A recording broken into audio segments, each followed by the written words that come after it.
Listen, I need to tell you something about humans, and trust me, this is coming from someone who learned the hard way. My name is Vorkuth, and I'm a Craxian enforcer. Well, I was an enforcer.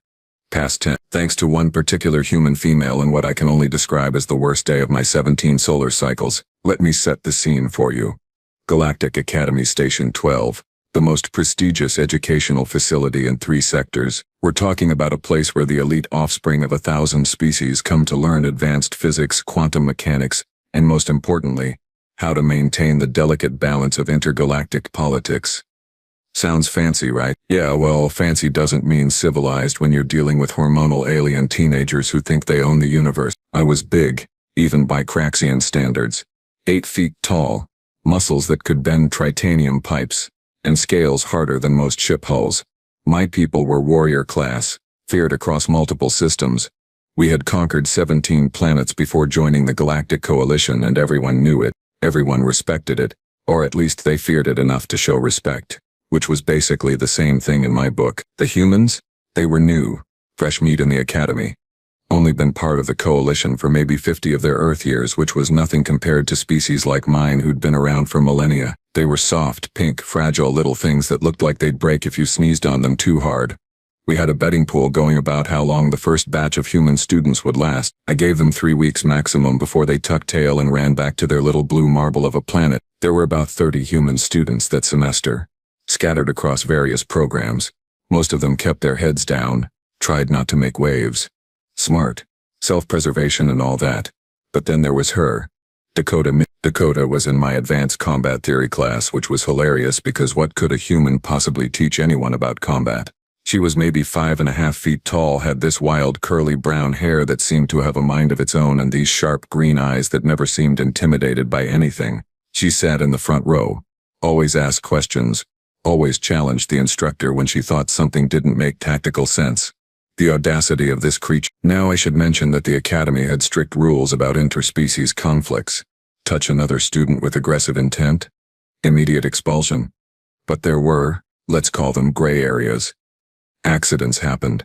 Equipment malfunctioned. Personal belongings got damaged during the crush of students moving between classes. You understand what I'm saying, right? I had my crew. Salthor, a Venusian with tentacles that could move faster than most species could see. Grix, a Plutonian whose crystallized body structure made him practically indestructible. And Kelmar, a centauri who could read surface thoughts if you weren't careful. We ran our section of the academy. Prime spots in the dining hall. Ours. Best training rooms. Ours. Front of the line for everything. You better believe it. The humans generally stayed out of our way, which was fine. Live and let live, as long as they remembered their place in the pecking order. But Dakota? She didn't seem to get the memo. She'd sit at whatever table had space, used equipment when she needed it regardless of who'd claimed it, and generally acted like she belonged there. Like she was equal to species who'd been traveling the stars while her people were still banging rocks together. It irritated me. More than it should have. Probably. There was something about her complete lack of fear that got under my scales. Every other species showed appropriate deference to predator species. Even the Venusians, who were no pushovers themselves, maintained a healthy respect for physical superiority. But humans, Dakota specifically, nothing. Just this calm, steady presence that refused to acknowledge she was at the bottom of the food chain. The incident happened on a Tuesday. I remember because Tuesdays were combat simulation days, and I was already in a foul mood after losing a ranked match to Zalthor. Tentacles, man. Totally cheap advantage. We were moving between the combat dome and the next class when I saw Dakota head in the corridor, that ridiculous bag of hers slung over her shoulder. Now human bags were a joke among the other species. We used neural implants or data crystals for our learning materials. Everything you needed could fit in a device smaller than your smallest finger. But human, they carried these primitive fabric containers stuffed with actual paper books, writing implements, personal items, snacks. Dakota's bag was particularly offensive because it was covered in patches and pins from Earth, like she was advertising her planet's backwater status. Hey Vorkuth, Grix said, his crystalline voice tinkling with amusement. Check out the human's luggage. Think she's moving in? Zalthor's tentacles rippled with laughter. Probably carrying her entire planet's technological advancement in there. Shouldn't take much space. Kelmar just smiled his knowing smile. He'd probably picked up on my irritation and was waiting to see what I'd do about it. I should have walked away. Should have just let it go. But I was frustrated from the loss, annoyed by her constant presence in my peripheral vision, and frankly tired of humans acting like they belonged at the big kids' table. So I made a decision that would, quite literally, change my life. "Mills," I called out, my voice echoing off the corridor walls. She stopped, turned around, and just looked at me with those steady green eyes. No fear, no anxiety, just patient attention, like I was a teacher about to ask her a question instead of a predator species enforcer twice her size. "Your bag," I said, moving closer. "It's a safety hazard. Someone could trip." She glanced at the bag, then back at me. "It's on my shoulder, Vorkuth," not blocking anything. The way she said my name so casual, like we were friends or equals, it made my blood boil hotter. Behind me I could feel my crew gathering, sensing entertainment. Other students were stopping too, forming that inevitable circle that appears whenever conflict brews. Everyone loves a show. "I disagree," I said, reaching for the bag. "I think it needs to be confiscated for everyone's safety." Quick sidebar here, remember those gray areas I mentioned? This was one of them. I wasn't technically touching her. Just her property. Totally within the rules if you squinted hard enough and ignored the obvious intent. Dakota pulled the bag away from my reach. "Don't touch my stuff." "Or what?" I leaned down, bringing my face closer to hers. My breath probably smelled like the Krellian meat strips I'd had for lunch. "What exactly are you going to do about it, human?" She held my gaze for a long moment, and I swear I saw something flash in those eyes. Something cold and calculating. But then she just sighed, like I was a minor inconvenience, and tried to walk around me. "Oh no, not happening. Not with everyone watching. Not after I'd committed to this course of action." I stepped into her path, and this time I did grab the bag, yanking it hard enough that the strap pulled tight against her shoulder. "Hey!" she shouted, pulling back. For a few seconds we played tug-of-war, her trying to keep her property and me determined to prove my point. The crowd was getting bigger now, students from multiple species watching the drama unfold. I could hear whispers, clicking, chirping in various languages. This was going to be legendary, the day Vorkuth put a human in her place. Then I pulled harder, putting real strength into it. The strap snapped like it was made of cobwebs. Dakota stumbled backward but caught herself quickly. That human balance thing, I guess. And me? I had her back. I held it up triumphantly, showed it to the crowd. My crew was laughing. Other students were making various sounds of approval or shock. Dakota just stood there, breathing hard, hands clenched at her sides. "Oops," I said, my voice dripping with sarcasm. "Defective Earth manufacturing. Tragic." That's when I made my second mistake. The first was grabbing the bag. The second was what I did next. I threw it down on the corridor floor hard, and then I stomped on it. Once, twice, 3 times. I heard things crunch inside. Probably those primitive electronic devices humans were so attached to, definitely some of those paper books. The fabric tore, contents spilling out. A water container cracked, liquid spreading across the floor. The crowd went silent. Even my crew stopped laughing. There's a difference between dominance displays and outright destruction of property. I'd definitely crossed a line, but I was committed now. Couldn't show weakness by backing down. I looked at Dakota, expecting tears maybe. Or anger. Or fear. Something that would confirm what I wanted to believe. That humans were soft, and breakable, and didn't belong here among superior species. What I got instead was that cold, calculating look again. But this time it didn't disappear. This time it stayed, settled into her features like she'd made a decision. "Feel better?" she asked, her voice quiet but clear in the silent corridor. "Much," I said. "Maybe next time you'll remember your place." She nodded slowly, then knelt down and started gathering her ruined belongings. Books with torn pages, the shattered remains of her communication device, soggy papers. She moved methodically, carefully, placing everything back into the destroyed bag. The crowd started to disperse. Show was over. Nothing more to see. I turned to leave, feeling pretty satisfied with myself. Lesson taught, hierarchy maintained, reputation secured. My crew fell in behind me, already talking about where we'd eat lunch. Then I heard it. Footsteps behind me, moving fast. I started to turn, but I was way too slow. Dakota had taken the metal handle from her bag, the part that was supposed to be the reinforced structural element. Turns out human engineering, when it comes to making things durable, isn't actually that primitive. The handle was solid metal, curved, with enough weight to do serious damage if used correctly, and she definitely used it correctly. The first hit caught me across my right arm, right on the joint where my scales were naturally weaker for mobility.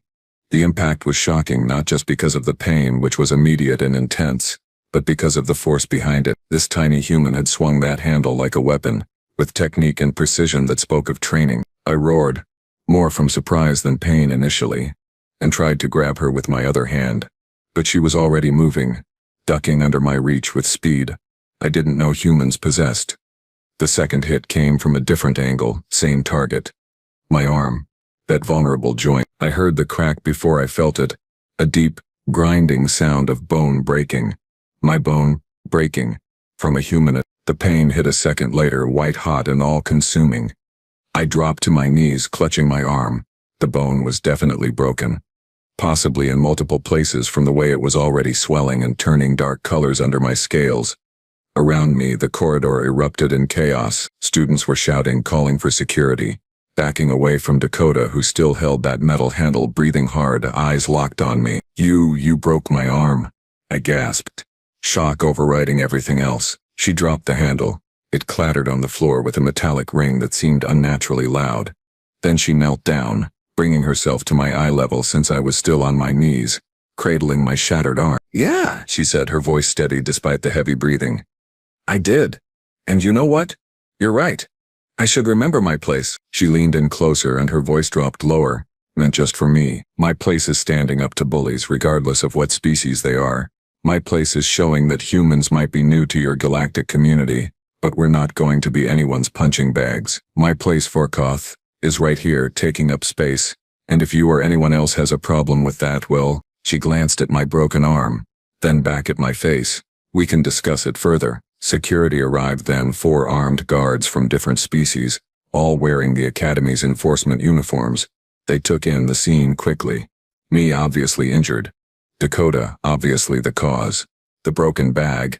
The scattered belongings. The crowd of witnesses. "What happened here?" the lead guard demanded. About 20 different students started talking at once. My crew immediately jumped to my defense, saying Dakota attacked me unprovoked.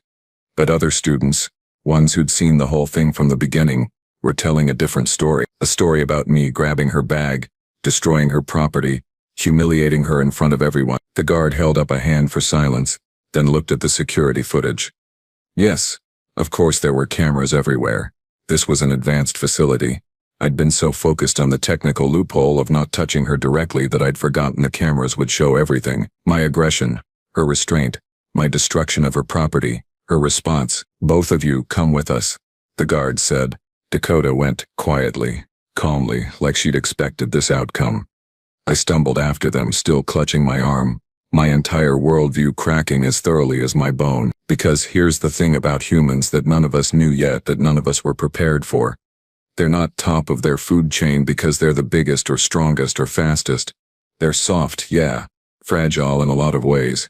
But inside they're made of something we didn't understand. They call it determination, stubbornness, maybe spite. Whatever it is, it means they don't back down just because someone's bigger than them. Evolution on Earth, I learned later, was brutal.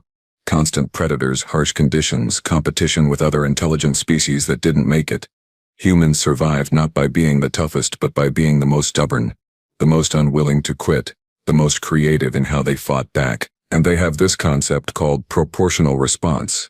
You break their stuff, they break your arm. Eye for an eye, they call it. Fair's fair. At the medical center, while they were regenerating my bone, which hurt almost as much as breaking it, I had time to think about what had happened, about what it meant, about the fact that I, a Craxian enforcer from a warrior species, had been taken down by a 5'0" human with a bag handle. The Academy's Justice Board met 3 days later. They reviewed everything, heard from witnesses, examined the footage from multiple angles. Their verdict surprised exactly no one who knew humans, and shocked everyone who didn't. Property destruction for me. Suspended for 6 weeks. Mandatory anger management and interspecies sensitivity training, and permanent mark on my record. Dakota got self-defense justification. Her actions were deemed proportional response to threat and property destruction. She was cleared of all charges. The news spread through the Academy like wildfire. A human had broken a Craxian's arm and gotten away with it. More than that, she'd been officially vindicated. The power dynamic I'd spent 3 years establishing crumbled in the space of a single corridor incident. My crew distanced themselves pretty quickly after that. Turns out when your reputation is built on being the biggest predator, getting publicly beaten by the weakest species doesn't do wonders for your social standing. Zalthor found new friends. Grix acted like he barely knew me. Kael'mar at least had the decency to look guilty about abandoning me, but he did it anyway. I sat in my dorm room during my suspension, arm healing but ego thoroughly shattered, and I replayed that moment over and over. Not the fight itself, but before. When Dakota had looked at me with those calculating eyes and I'd dismissed it as nothing. When she'd tried to walk away and I'd stopped her. When I'd had multiple chances to just let it go and chose escalation instead. I thought I was teaching her a lesson about hierarchy and power. Turns out she was the one doing the teaching, and the lesson was pretty clear. Don't mistake quiet for weak. Don't assume small means powerless, and definitely, absolutely, never underestimate a human who's decided they've had enough of your nonsense. When I came back to the academy 6 weeks later, things were different. The humans walked with their heads higher. Other species gave them more space, more respect. And Dakota, she had a new bag, reinforced design, and she sat in the same front row seat in combat theory, asking the same challenging questions, taking up the same space. The difference was, now everyone knew exactly what it cost to try and take that space away from her. But here's where the story gets interesting, because my broken arm was just the beginning. What happened next? Well, that changed everything, not just for me, but for how the entire academy viewed human students. And it started with an investigation that nobody saw coming. So there I was, back at the academy after 6 weeks of what I can only describe as the most humiliating period of my life.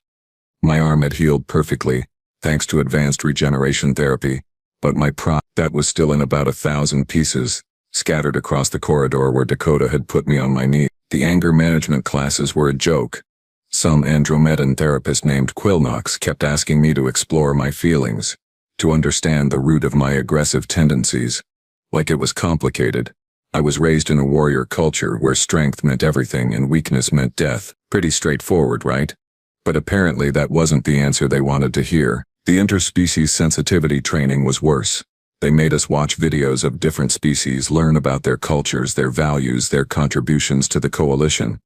When the human segment came on, I almost walked out, but my supervisor was watching.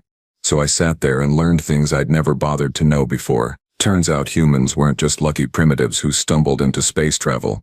They'd gone from first flight to moon landing in like 60 years.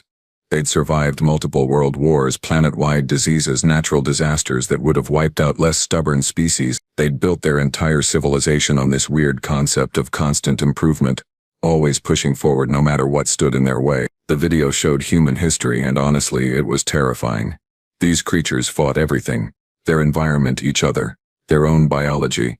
They split atoms, mapped their own genetic code, sent machines to other planets before they could even leave their atmosphere themselves. They were relentless. One particular clip stuck with me. Some human general from one of their ancient wars, surrounded by enemies, outgunned and outmanned. Someone asked him if he was retreating. His response, "Retreat? Hell, we're just attacking in a different direction." That was the human mindset, in a nutshell. Never give up, just change tactics. I started to understand why Dakota hadn't backed down. It wasn't bravery or stupidity, it was just how humans were wired. They literally couldn't comprehend the idea of accepting a position they considered unfair regardless of who was enforcing it. When I returned to classes, the social landscape had shifted dramatically. The humans weren't just accepted anymore, they were respected. Other species actually wanted to partner with them for group projects, sit with them at meals, train with them in combat simulations, and it all traced back to that one incident. Dakota became something of a legend. The human who broke the Craxian, they called her. She didn't seem to enjoy the attention particularly. Still sat in her front row seat. Still asked her questions. Still carried her new bag, which I noticed had even more patches and pins than the old one, like she was daring someone to try again. We didn't talk. I avoided her, she ignored me. Fine by both of us, I figured. Lesson learned. Hierarchy adjusted. Everyone moves on. That should have been the end of the story. Except the academy administration had other ideas. About 2 weeks after my return, I got summoned to the dean's office. Dean Valtaris was a Centaurian elder, one of the oldest beings at the academy, with enough political power to make entire planets nervous. You didn't get called to his office unless something serious was happening. I walked in expecting more punishment, maybe extended probation. What I found instead was Dakota sitting in one of the visitor chairs looking just as confused as I felt. Vorkoth. Dean Valtoris said, his multiple eyes focusing on me. Please sit. I sat as far from Dakota as the furniture arrangement allowed. The dean settled into his chair, which adjusted automatically to his unusual body structure, and pulled up a holographic display between us. I've called you both here regarding an investigation, he said without preamble. It has come to our attention that the incident between you two was not isolated. We've been reviewing academy records, security footage, and student complaints going back 3 years. My stomach, all 3 chambers of it, dropped. Oh no. The holographic display started showing clips. Me and my crew blocking corridor access. Us taking food from smaller species in the dining hall. Incidents in training rooms where equipment mysteriously malfunctioned when certain students tried to use it. Verbal intimidation, property damage, systematic exclusion of students deemed weaker or less important. It was all there. Every casual cruelty, every flex of power, every time I'd made someone's life harder just because I could. Watching it play out from an outside perspective was like seeing a stranger, except that stranger was me, and he was awful. 73 separate incidents, Dean Valtoris said quietly, involving 42 different students across 18 species. And that's just what we've confirmed so far. Vorkoth, you've been running what amounts to a protection racket in our facility for years. I never physically hurt anyone before Dakota, I protested weakly. The rules say no aggressive physical contact. The dean interrupted. You found every loophole, every gray area, every technicality that let you terrorize other students without quite crossing the line into expulsion-worthy offenses. Very clever. Also very much over. He turned to Dakota. Miss Mills, your actions, while justified in the moment, opened an investigation that should have happened years ago.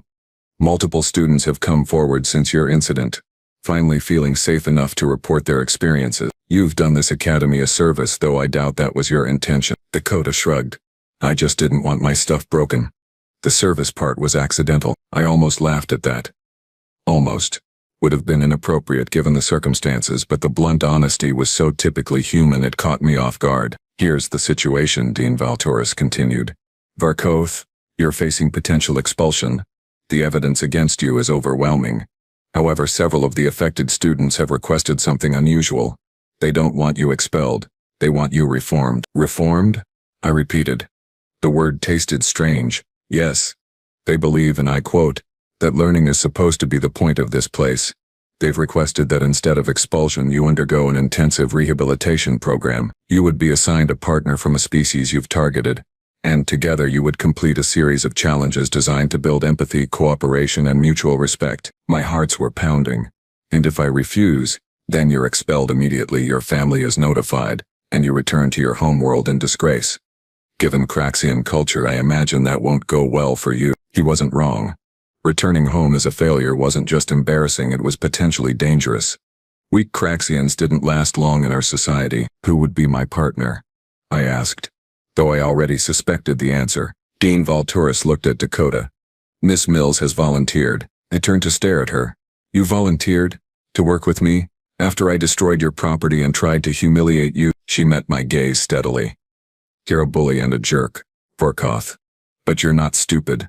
You learned the systems here, found the weaknesses, exploited them efficiently. That takes intelligence. Intelligence can be redirected.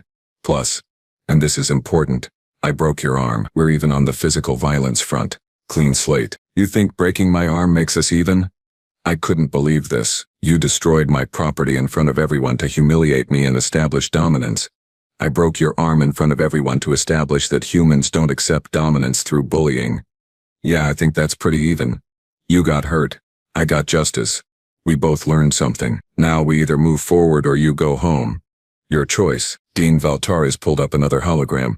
The program would last 12 weeks. You'd be assigned joint projects in combat simulation, survival training, cultural studies, and ethical philosophy. You'd be required to attend counseling sessions together twice weekly. Your progress would be monitored constantly. Any aggression, any attempt to intimidate or harm Miss Mills, and you're immediately expelled. No appeals, no second chances. I looked at the hologram, then at Dakota, then back at the dean. This was insane. Working with the human who'd humiliated me, who'd literally broken my bone, who represented everything that had gone wrong with my carefully constructed social position. Every instinct I had screamed at me to refuse to take my chances with expulsion to maintain my dignity, but then I remembered that human general from the video, attacking in a different direction. Maybe this was my different direction. I accept, I said. Dakota nodded. Good. Let's be clear though. Dean Valtaris, if he tries anything, and I mean anything aggressive, I'm defending myself. Same as before. Just so we're all on the same page about expectations. Noted. The dean said with what might have been amusement. Though I suspect Mr. Vorkov has learned that particular lesson thoroughly. Haven't you? Yes, sir, I muttered. My arm phantom ached at the memory. Excellent. You'll begin tomorrow. Oh, and one more thing. This program is being documented. If successful, it will become a model for addressing bullying and interspecies conflicts throughout the Coalition Academy system. Your pioneers, in a sense, try not to kill each other. We were dismissed. Dakota and I walked out of the dean's office together, an awkward silence hanging between us. The corridor was busy with students heading to various classes. Several of them stared at us, probably wondering why the human legend and the fallen enforcer were walking side by side. So, Dakota said finally, tomorrow, main training complex, 0800 hours. Don't be late. I'm never late, I said automatically. Good. Neither am I. She started to walk away, then paused and looked back. Hey, Vorkov. This program, it's a chance. Don't waste it being stubborn and stupid. Actually try. You might surprise yourself. Then she was gone, disappearing into the crowd of students, leaving me standing there wondering what I'd just agreed to. That night, lying in my dorm room, I couldn't sleep.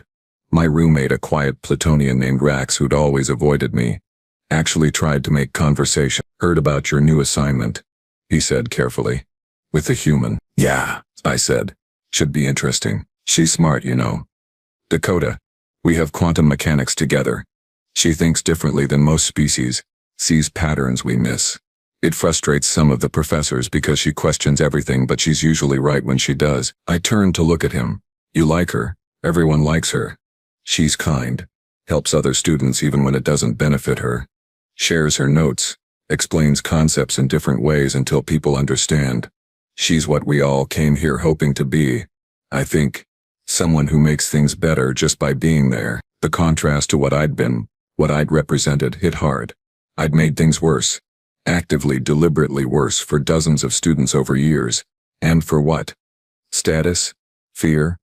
Some twisted sense of superiority? Rax, I said quietly. Did I do anything to you? He was silent for a long moment. You took my datapad once. First semester, first year. Said you needed it more than I did. I had an assignment. Had to beg the professor for an extension, got marked down for being late. I was too scared to report it. The memory came back. A small Plutonian crystalline body trembling slightly, handing over his pad without resistance. I'd used it for maybe an hour, then left it in the training complex where he eventually found it. I'd forgotten about it entirely by the next to him. It had been a defining moment of his academy experience. I'm sorry, I said. The words felt insufficient. Hollow, but they were true. Are you, Rax asked? Or are you sorry you got caught? Honest question deserved an honest answer. Both, maybe. But the sorry for doing it is getting stronger. Does that count for anything? Ask me in 12 weeks, he said. Then surprisingly he added, I hope it works, this program. I hope you actually change, because if you can, maybe others can too. And that would make a lot of students safer. Sleep came eventually, but it was restless, full of dreams where I was simultaneously the enforcer and the victim, seeing my actions from both sides and not liking either perspective. Morning came too quickly. I arrived at the main training complex at 0745, determined not to give Dakota any reason to criticize me on day one. She was already there, stretching, wearing practical training clothes, and that omnipresent bag slung across her back. Early, she observed. Good, let's just get this over with, I said. Wrong attitude already. She finished stretching and faced me fully. This isn't something to get through, Vorkov. It's something to actually do. Participate, engage, learn. Otherwise we're both wasting time and you're going home anyway. A holographic instructor materialized in the center of the training floor. These were standard for combat simulations, able to create scenarios and opponents without risking actual students. "Welcome to day 1, the hologram said in a neutral voice. "Today's exercise is simple. Survival scenario, hostile environment, limited resources. You must work together to reach the extraction point. Failure to cooperate results in failure of the mission. You have 30 minutes. Begin." The training complex transformed around us. Suddenly we were standing in what looked like a frozen wasteland, wind howling, temperature dropping rapidly. My Craxian biology could handle cold better than most species, but this was extreme even for me. Dakota immediately pulled gear from her bag. Thermal blanket, portable heating unit, emergency rations. Of course she came prepared. Humans and their obsessive preparation for worst-case scenarios. "There," she said, pointing to a distant structure barely visible through the blowing snow. "That's probably the extraction point. We need to move fast. Exposure at this temperature will overwhelm even your cold resistance eventually." "I can handle it," I said automatically. "For maybe 20 minutes. Then hypothermia sets in. Your reaction's slow. Your judgment gets impaired. And you die. Don't be stupid. Take this." She held out the thermal blanket. Pride made me want to refuse. Common sense, newly awakened by recent experiences, made me take it. We started moving toward the structure, fighting wind with every step. The simulation was brutally realistic, and within minutes I understood why Dakota had insisted on the blanket. The cold was seeping through my scales, making movement painful. Halfway to the structure, the ground gave way beneath us. The simulation had triggered an avalanche. We tumbled down a slope, buried in simulated snow. When I fought my way to the surface, gasping, I couldn't see Dakota anywhere. "Mills!" I shouted. "Nothing." "Dakota." A muffled response came from my left. She was buried deeper than I was, probably because of her smaller mass. I could leave her, reach the extraction point alone, complete the mission solo. The old me would have done exactly that. The new me, the one who was supposedly reforming, started digging. My claws were good for this at least. I tore through the snow, following the sound of her voice. When I finally uncovered her, she was shivering violently, lips turning blue. The heating unit had been lost in the fall. "Can you walk?" I asked. "Gee, give me a second," she managed through chattering teeth. We didn't have a second. The temperature was still dropping, and now we were both compromised. The extraction point was still 100 meters away, uphill, through impossible condition. I made a decision. I picked her up, ignoring her surprised protest, wrapped both of us in the thermal blanket as best I could, and started moving. She was lighter than I expected, but in these conditions any extra weight was a challenge. "Put me down," she said. "You can't carry me and make it yourself." "Shut up," I said. "We're doing this together or not at all. That's the point, right? Cooperation." "This is stupid. You'll fail the mission, then we fail together. But we're not leaving anyone behind." I pushed forward, every step an effort, legs burning, lungs screaming.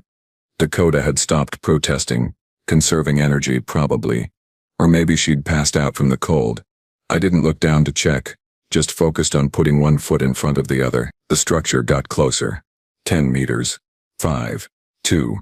I crashed through the entrance and the simulation ended immediately. We were back in the normal training complex, warm and safe. Dakota rolled out of my arms, checking herself over. "I'm okay. Cold, but okay." The holographic instructor reappeared. "Mission failed. You did not reach the extraction point within the time limit. However, your performance showed significant cooperation, strategic thinking, and ethical decision-making. For day 1, this is acceptable progress." I collapsed on the floor, exhausted but weirdly satisfied. "We failed." "Yeah," Dakota said, sitting beside me. "But you came back for me. Old Vorkoth wouldn't have done that." "How do you know?" "Because old Vorkoth would have seen me as dead weight, a liability. You just proved you see me as a partner. That's progress, Vorkoth. Actual progress." We sat there in silence for a moment, both recovering from the simulation. Other students were filtering in for their own training sessions, staring at us curiously. "Tomorrow's going to be harder, isn't it?" I asked. "Probably. Each session builds on the last. But hey, you survived day 1, only 83 more days to go." I groaned. "When you phrase it like that, it sounds impossible." "Humans do impossible stuff all the time," she said, standing and offering me a hand up. "You're partnered with one, so maybe some of it will rub off on you." I took her hand. She pulled. I stood, and we walked out of the training complex together. Students parted around us, whispers following in our wake. The fallen enforcer and the human legend working together. It was weird, unexpected, completely against everything I'd built my academy reputation on. But as we headed to our next assignment, cultural studies in the ethics wing, I realized something surprising. For the first time in years, I wasn't thinking about status or fear or power. I was thinking about passing the next test, learning the next lesson, proving that maybe, just maybe, people could change. And if a stubborn Craxian bully could learn to see a human as a partner instead of a target, well, that gave me hope that this galaxy might actually figure out how to get along after all. The 12 weeks stretched ahead of us, full of challenges and probably more failures and hopefully some successes. But we'd face them together, not as enemies, not as bully and victim, but as something new. Partners. Pioneers. Proof that even the worst of us could become better if we actually tried. And that, I was learning, was the most human thing of all. The stubborn, relentless belief that tomorrow could be better than today if you were willing to do the work.